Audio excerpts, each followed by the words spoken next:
தாய் தமிழ் உறவுகளுக்கு வணக்கம். 15 ஆண்டு காலமா திமுகவை எதிர்க்கிறோம். ஆனா இப்பதான் சொல்றான் நம்ம திமுகவுடைய பி டீமா.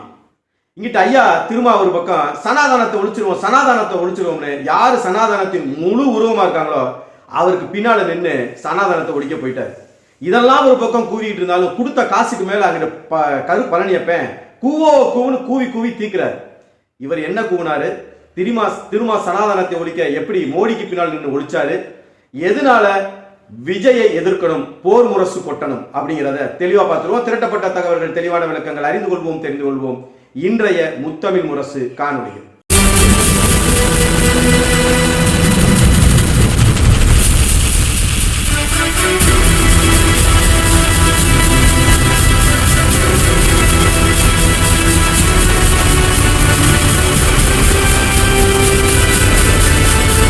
அண்ணன் சீமான் அவர்கள் ஒரு போர் பிரகடனம் பண்ணியிருக்கிறாங்க.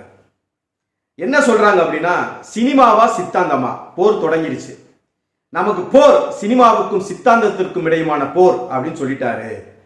உடனே அவர் விஜய தான் எதிர்க்கிறாரு, அவர் திமுக பி டீம் ஆயிட்டாரு. ஏன்னா இப்ப கூட பாருங்க, அவர் நேரில் போய் மு க ஸ்டாலினை சந்திச்சுட்டு வந்தாரு. மு க ஸ்டாலினை சந்திச்சுட்டு வந்த அடுத்த நாளே என்ன சொல்றாருன்னா, போர் முரசு, இன்னைக்கு போர் தொடங்கிருச்சு, சினிமாவுக்கும் சித்தாந்தத்துக்குமான போர், யார் வெல்றான் பார்த்துருவோம் அப்படின்னு அறிவிக்கிறாரு. அப்ப பிஜேபியினுடைய பி டீமாக இருந்த சீமான் இப்பொழுது திமுகவினுடைய பி டீமாக மாறிவிட்டார். இவங்களுக்கு என்ன தெரியுமா, அண்ணன் சீமான் பேசக்கூடிய கருத்தியல், தத்துவம், கோட்பாடு இதை தொட கூட முடியல. இதை தொட முடியாம அந்த வட்டத்தை தாண்டி வெளியவே நின்றுகிட்டு கம்பு சுத்திக்கிட்டே இருப்பான். அதுன்வா இதுன்வா, அவரை பார்த்தாருமா இவரை பார்த்தாருன்னுவா, இங்கேயும் போனாருன்னுவா அங்கேயும் போனாருன்னுவா, இதேதான் பேசுவானே தவிர என்னைக்காவது நாம் தமிழர் கட்சியினுடைய சித்தாந்தம் இலக்கு ஒன்றுதான், இனத்தின் விடுதலை. எங்க தொட்டுப்பாரு, கல்வி மருத்துவம் முற்றிலும் இலவசம், சரியான சமமான தரமான கல்வி, ஆரம்ப கல்வி முதல் ஆராய்ச்சி கல்வி வரை இலவசம். தொட்டுப்பாரு, தொடமாட்டான். மருத்துவம், ஆரம்ப சுகாதார மருத்துவத்தில் இருந்து உயர் சிகிச்சை வரைக்கும் இன்றைக்கு இருக்கக்கூடிய நவீன முறையிலான சுகாதாரத்தோடு கூடிய மருத்துவமனைகள் இலவசம். அதுவும் எப்படி, முதலமைச்சருக்கே உடம்பு முடியல அப்படின்னாலும் இன்னைக்கு போய் ஐயா அப்போலோ உட்கார்ந்து இருந்தார் பாருங்க ஸ்டாலின், அப்படி உட்காரக்கூடாது. அண்ணன் சீமான் முதலமைச்சராக இருந்தால், அண்ணன் சீமானுக்கு உடல் குறைவு ஏற்பட்டால் அவர் அரசு மருத்துவமனையில போய் படுக்கணும், சட்டம். இதெல்லாம் பேசணும்ல, இதையெல்லாம் தொடமாட்டான். இந்த கோட்பாட்டு ரீதியா என்னைக்காவது தொற்றுக்கானான்னு சொல்லுங்க, எதையாவது தொற்றுக்கானா? விவசாயம் குறித்து, வேளாண் குறித்து, நீர்வளம் குறித்து, நிலவரம் குறித்து, கடல் வளம் குறித்து, இன்னும் சொல்ல போனால் கனிம வள கொள்ளை குறித்து எவ்வளவோ பேசுறாரு. எல்லா உயிர்களுக்குமான அரசியல் பேசுறாரு. எங்க தொட சொல்லு, தொடமாட்டான். அப்படியே வெளிப்பக்கமாவே நின்றுகிட்டு வட்டத்துக்கு வெளியே நின்றுட்டு கம்பு சுத்திக்கிட்டே இருப்பான். அவரை பார்த்துட்டார், இவரை பார்த்துட்டார், இவருக்கு பி டீம். உனக்கு என்ன வேலை? நீ அரசியலுக்கு வந்தியா? நீ என்ன செய்ய போற? இதுவரைக்கும் வந்த பயலா நீ என்ன செஞ்சேன்னு சொல்ல வக்கற்று நம்மளை நோக்கி அவர் இங்கே உட்கார்ந்து இருக்கிறாரா அங்க உட்கார்ந்து இருக்கிறாரா, இவர் யாருக்கு பி டீம் சர்டிபிகேட் போடுறதா இவனுக்கு வேலை. ஐயா, திமுகவையும் காங்கிரஸையும் எதிர்த்து 15 ஆண்டுகளாக போர் நடக்குது.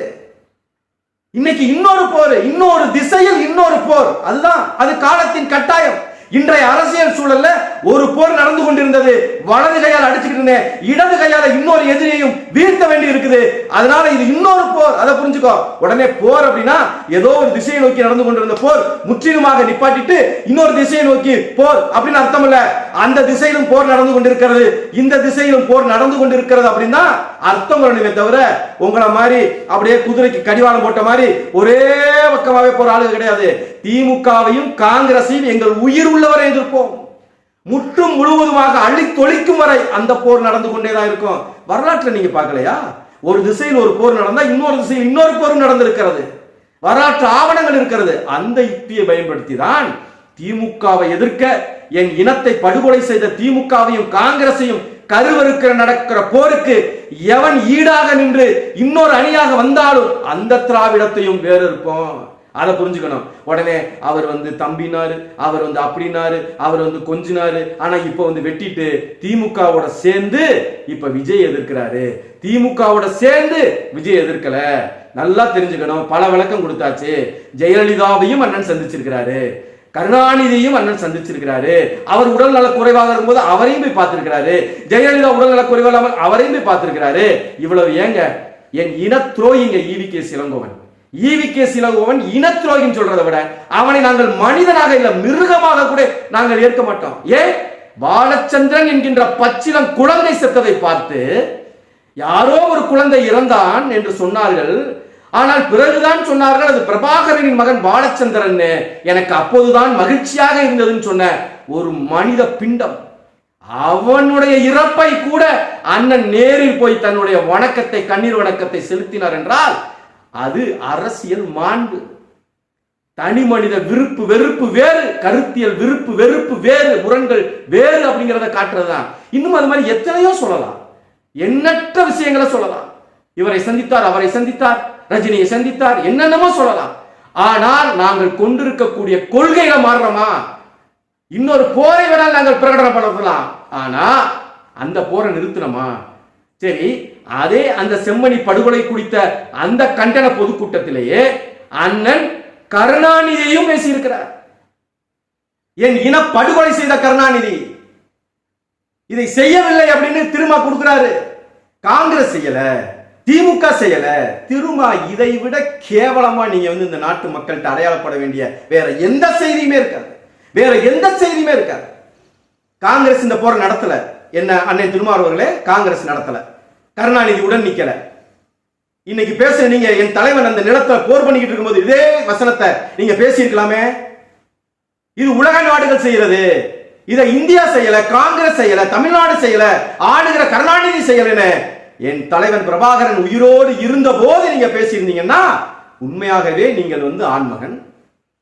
அதை விட்டுட்டு இப்ப வந்துகிட்டு காங்கிரசும் திமுக இதுல செய்யல. ஏன் ராஜபக்சே சொல்றாரையா, இந்தியாவின் போரை நாங்கள் நடத்தினோம், இந்தியா எங்களுக்கு பொருளாதார உதவியும் ஆயுத பலமும் கொடுத்தது, ரேடாரை கொடுத்து உதவியதுன்னு கோத்தபய ராஜபக்சே சொல்றாரு. இதுவெல்லாம் பாராளுமன்றத்தினுடைய ஆவணத்தில் இருக்குது, இலங்கையினுடைய பாராளுமன்ற ஆவணத்தில். இதற்கு எந்த விதத்திலும் சோனியா காந்தியோ ராகுல் காந்தியோ ஆண்ட காங்கிரஸ் கட்சியோ இதுவரைக்கும் அதற்கு மறுப்பு சொல்லல, எதிர்ப்பு சொல்லல. ஆனால் அவர்களுக்கு சேர்த்து வக்காலத்து வாங்கிட்டு அண்ணன் திருமா வர்றாருன்னா உண்மையாகவே இது அநாகரிகத்தின் எச்சம், உச்சம். அவ்வளவுதான், வேற உண்மையுமே அதை சொல்ல முடியாது.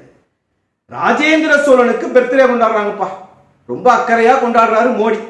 அவருக்கு பக்கபலமா பின்னால் நிக்கிறது யாரு? அண்ணன் திருமா. ஆனா திருமா எங்க வேணா போய் நிக்கலாம், யார் கூட வேணா பேசலாம், யார் கூட வேணா விஷயத்தை பரிமாறிக்கலாம், யார் கூட வேணாலும் கூட்டணியை மாத்தி மாத்தி அமைச்சுக்கலாம். ஆனா அண்ணன் சீமான் போய் ரஜினியை சந்திச்சிடக்கூடாது, அண்ணன் சீமான் போய் சசிகலாவை சந்திச்சிடக்கூடாது, அண்ணன் சீமான் போய் ஜெயலலிதா எடப்பாடி சந்திச்சிடக்கூடாது. எல்லாத்திற்கும் ஒரு காரணத்தை கற்பித்து RSS கைக்கூலி, சனாதான கைக்கூலி, அது இதுன்னு அள்ளி விடுறது பி டீம். இன்னைக்கு என்ன போச்சு? மூக்கா முத்து இறந்துட்டாரு. அண்ணனை 2 முறை இது போல தன் சொந்த காரியங்களுக்காக ஸ்டாலின் கூப்பிட்டு விசாரிச்சிருக்கிறார். அண்ணன் சீமானுடைய அப்பா இறந்த போது நலம் விசாரித்தார், ஆறுதல் படுத்தினார். மீண்டும் ஒரு முறை அண்ணன் ஒரு போராட்டத்தில் இருக்கும்போது மயங்கி விடுகிறார். அப்பொழுதும் அவர் அக்கறையாக அலைபேசியில அழைத்து பேசுகிறார். அந்த நன்றி பெருக்கோடு இதற்கு முன்னால் எப்படி எல்லாம் ஈவிகே இளங்கோவனுக்கும் மற்றவர்களுக்கும் போய் நின்றோமோ அதுபோல மூக்கா முத்து இறந்ததற்கு அண்ணன் முதல்ல போய் சந்திக்க நினைச்சது அவங்க வீட்டுல தான். அவங்கள அணுக முடியல, அவங்கள பார்க்க இயல முடியல. அதற்கு பிறகு அண்ணன் அழகிரியை சந்திக்க முற்படுறாங்க. அவர் அப்பதான் வீட்டை விட்டு போயிருக்கிறார். அதற்கு பிறகு எடுத்த முடிவு தான் மு க ஸ்டாலின் போய் சந்திக்கிறாங்க. சந்தித்த நிமிடங்கள் எத்தனை? ஒரு இறப்பு செய்தியை ஒரு ஆறுதல் படுத்துகிற முகமாக பேசப்பட்டதை அவரை சிந்தித்தார், இவரை சிந்தித்தார் என்றால் திருமா இந்த கூட்டத்தில் கலந்து கொண்டது எந்த விதத்தில் அப்படின்னா வன்னியரசு என்ன சொல்றாருன்னா மரபு, இது அரசியல் மரபு, அரசியல் பண்பாடு, அரசியல் நாகரிகம். ஏண்டா உங்களுக்கு மட்டும்தான் அரசியல் நாகரிகம், அரசியல் பண்பாடு, அரசியல் மரபு, இந்த லொட்டு லொடக்கு புரோட்டோகால் இதெல்லாம் இருக்கும் இல்லையா? சனாதனத்தை தான் நீங்க எதிர்க்கிறீங்க. கங்கை கொண்ட சோழபுரத்துல மட்டும் சனாதனம் சரியான தனம் ஆயிருச்சா? அதுக்கு என்ன சொல்றாங்க? அவர் நாட்டின் பிரதமரா? சரி, அவர் தான் பிரதமர். இந்த நாட்டின் அந்த பகுதியினுடைய பாராளுமன்ற உறுப்பினர் நானு, அந்த புரோட்டோகால் படி நான் போய் நின்னேன். உண்மையாகவே சனாதனத்தை எதிர்ப்பவா இருந்தா அதை நீங்க மறுத்திருக்கணும்ல. அதுல இருந்து நீங்க விலகி நின்னாதானே நீங்க சரியில்லை, நீங்கள் சனாதனத்தை மேற்கொள்றீங்க, நீங்க ஆட்சி அதிகாரத்தை தவறாக பயன்படுத்துறீங்கன்னு பேச முடியும். ஆனா அது இல்லை.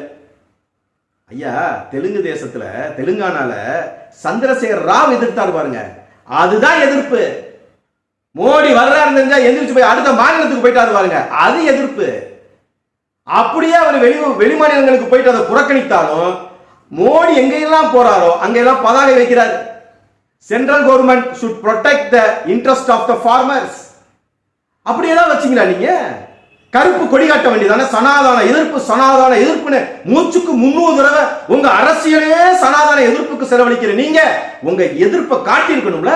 கேள்வி வரும்ல, இந்த தொகுதியினுடைய பாராளுமன்ற உறுப்பினர் ஏன் வரலனா அவர் சனாதன எதிர்ப்பு, நீங்க சனாதனத்தை ஏற்கிறீங்க, அவர் எதிர்க்கிறாரு, அதை எதிர்க்கும் முகமாக அவர் வரலன்னு சொல்லியிருப்பாங்கல்ல. ஆனா அது இல்லை. இப்படி பல கட்டங்கள்ல பலவாறு நீங்க கொண்டு போயிட்டீங்க எல்லாத்தையும். இது எல்லாத்தையும் தாண்டிங்கிட்டு ஒரு பக்கம் கரு பழனிப்பை ஒரு பக்கம் கூவுறாரு, சமூக நீதி பத்தி பேசுவாரு. ஆனா அவங்க சித்தப்பா பழகருப்பையா, அவங்க பெரியப்பாவை சித்தப்பாவன்னு தெரியல, ஏதோ நெருங்கிய உறவினர், அவர் என் மீது சாதியா பாக்குறாரு என்னைய. நான் வேற்று ஒரு சமூகத்தை சார்ந்த பெண்ணை திருமணம் பண்ணிட்டேன்னு என்னை ஒதுக்கி வைக்கிறாங்கன்னு சொந்த குடும்பத்துக்குள்ளேயே சமூக நீதியை நிலைநாட்ட முடியாத கருப்பழனியப்ப பெரியாரை தூக்கி பிடிப்பாரு. இப்ப என்ன சொல்றாரு, அப்துல் கலாம் தனியார் பள்ளிகள் பிள்ளைகிட்ட தான் பேசினாராம். இவங்க ஒரு முடிவு பண்ணிட்டாங்க, காமராஜர் யாரா இருக்கட்டுங்க இந்த நிலத்துல அவங்க பூரா அயோக்கிய பிள்ளை, அவங்க பூரா செஞ்சது பூரா தப்பு, அவங்க பூரா ஆளே கிடையாது, கருணாநிதி மட்டும்தான் ஆள், கருணாநிதி மட்டும்தான் சிறந்தவர் காட்டணும் முடிவு பண்ணிட்டாங்க. அப்துல் கலாமை பத்தி பேசுறானையா? அப்துல் கலாம் அவர் கடைசியில் சாகும்போது எந்த மதத்தின் அடிப்படையிலையோ, எந்த மதச்சாயத்தின் மூலமாகவோ, எந்த சாதியத்தின் மூலமோ, ஏன் இன்னும் சொல்ல போனா நமக்கு கூட அவர் மேல ஒரு கோவம் இருக்கு, எந்த ஒரு இனத்தின் தான் பிறந்த இனத்திற்கான ஆளா கூட அவர் இல்ல, முழுக்க முழுக்க இந்திய குடிமகனாக பிறந்து இந்திய குடியரசுத் தலைவராக பதவியில இருந்து அந்த மாண்டு போனாரே தவிர, இறந்து போனாரே தவிர எந்த காலத்திலும் இல்லாத அந்த மனிதனை இழிவுபடுத்துறாங்க. அவர் தனியார் பள்ளிக்கூடத்துல தான் போய் அவர் பார்த்தாரு, வச்சாரு. அப்ப ஆவணங்களை தூக்கி போட்டிருக்காங்க இன்னைக்கு. அதுக்கு கரு பழனியப்பனுடைய பதில் என்ன? அப்புறம் இன்னும் கொஞ்சம் அப்படி மேல போறாப்ல, அங்கிட்டு காமராஜரை தட்டி விடுறாரு. காமராஜர் செஞ்சப்ப கல்விக்கூடங்களை எல்லாம் காமராஜர் திறந்தார்னு சொல்றாங்க, அணைகளை எல்லாம் காமராஜர் கட்டினார்னு சொல்றாங்க. ஆனால் அதை கருணாநிதியோ ஜெயலலிதாவோ ஸ்டாலினோ செய்தார் என்றால் அதை தமிழ்நாடு அரசு செய்ததுன்னு சொல்றாங்க. ஆமா, நல்ல விஷயத்தை ஒரு மனுஷன் செய்யறான்னா அந்த மனுஷனை புகழலாமியா? நேர்மையான ஒரு ஆட்சி எங்க சொல்லுங்க? கருணாநிதி ஜெயலலிதா ஆட்சிக்கும் காமராஜர் ஆட்சியும் ஒப்பிட்டு பார்த்துருவோமா? உட்கார்ந்து பேசுவோமா? கரு பழனியப்பன் அவர்களே உட்கார்ந்து பேசிடுவோமா? நல்லதை செய்தார், அதனால அந்த மனிதன் பெருந்தலைவன் செய்தான்னு சொன்னோம். குடிப்பகங்களை யார் உருவாக்கினா? அப்ப உங்களை தானே சொல்லணும், சம்பந்தப்பட்ட ஜெயலலிதாவை தானே சொல்லணும், சம்பந்தப்பட்ட கருணாநிதி தானே சொல்லணும். தமிழ்நாடு அரசு குடிக்க வச்சுச்சுன்னு சொல்லணுமா? அப்பனா 2G ஸ்பெக்ட்ரம் ஊழல் தமிழ்நாடு அரசு செஞ்சுச்சுன்னு சொல்லணுமா? கருணாநிதி செய்தார், கனிமொழி செய்தார், ஆர் ராசா செய்தார் தான் சொல்ல முடியும். எங்க ஐயா 9 ஆண்டுகள்ல காமராஜர் 9 அணைகள் கட்டினாரு. அவர் ஆட்சி செய்ததே 9 ஆண்டுகள். அந்த 9 ஆண்டுகள்ல வருஷத்துக்கு ஒரு அணை சராசரியா வச்சாலும் 9 அணைகளை கட்டியிருக்கிறாரு. அதே பெருந்தலைவர் எங்க ஐயா இந்திய சுதந்திர விடுதலை போராட்டத்தில் பாடுபட்டு 9 ஆண்டுகள் சிறையில் இருந்திருக்கிறாரு. அப்ப தமிழ்நாடு அரசு சிறையில் இருந்துச்சுன்னு சொல்லணுமா?